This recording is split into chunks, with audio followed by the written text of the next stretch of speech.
Ay grabe day no, sa kadaghan akong nariban karong mga panahon na talagsara kay ko sa tanan day makariban day og dili damage nga buhok. Ay kumbaga day ba day healthy bitaw ang buhok sa piling gwapa ay please lang.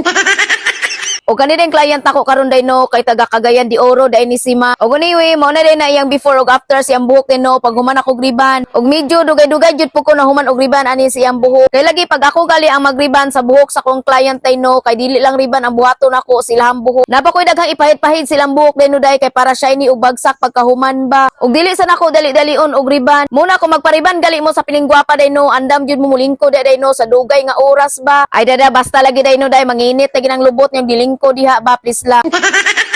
Kay mga piling gwapa man sad mo day no day mo nang ana mo pagreklamo-reklamo oy. Kay lagi gusto ba ninyo day no day nga madayon jud na inyong pagkapiling gwapa ba.